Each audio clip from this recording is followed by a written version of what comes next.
The Metaverse is the new trend that has taken over crypto by storm, and communities are getting hyped up about the whole thing. And in today's video, we'll take a look at 4 Metaverse projects, and 3 of them have performed amazingly well, with one being that hidden gem which has yet to be discovered by the masses, which we'll talk about in the video. So let's get in.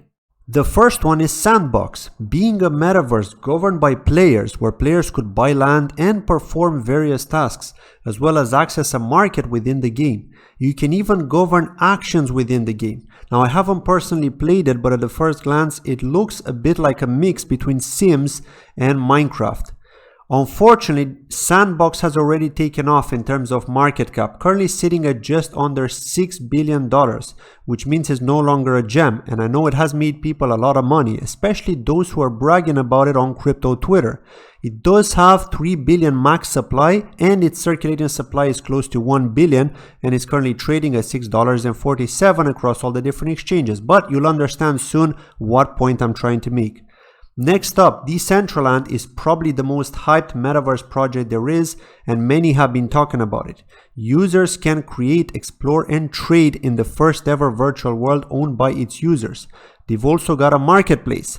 And just like Sandbox, the metaverse trend has pumped the Mana token, which powers the Decentraland metaverse, and is now sitting at just over $8.2 billion in market cap, which once again is huge for a crypto project, and it just shows us how much demand there is for these tokens. Either it's the hype or the real utility, but to my understanding, hype plays the biggest factor here, just like we've seen with DeFi before around 2020, and then with NFTs. Now, 2.1 billion is their total supply, and their circulating supply is about 2 times as high as Sandbox's one, currently sitting at 1.8 billion, and it's on Binance, Coinbase, and other large exchanges, so that gives it the edge because of the extra liquidity. Next up, Axi Affinity. In this metaverse game, which is also very popular, you can battle, collect, and earn, but notice one thing, right at the top of the screen, one of the options is land, which means you are able to purchase land. So having the ability to own digital land has now become a huge factor, just like we've seen with the other 2 we've looked at. And shockingly, Axi Affinity has an even higher market cap than Decentraland, which places it above it. Currently trading at a whopping $140 and with a max supply of 270 million tokens and a circulating supply of almost 61 million.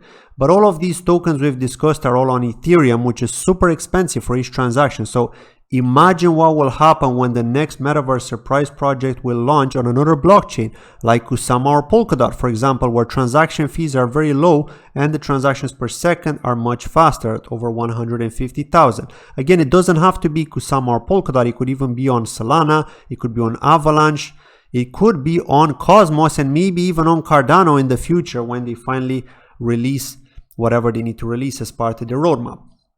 This is the reason why I personally think bitcountry will be another big winner with a humongous market cap once they launch. And this is why I personally locked up a lot of Kusama in the crowd loan for the Pioneer version. They're not just a metaverse project, but they're an actual metaverse platform with a software development toolkit. This means early next year, people can use the Near token, which powers their platform on Kusama, in order to buy or sell land or items within one metaverse, and then they can sell that rare land or items in order to purchase another land in another metaverse within the same platform. This is huge, as it will mean interoperability or cross-metaverse communication. Just think about this.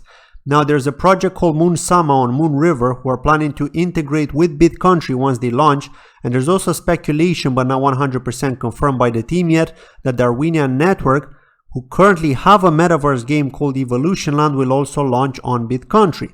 And these are just 2 that I've heard of. There could be more lined up.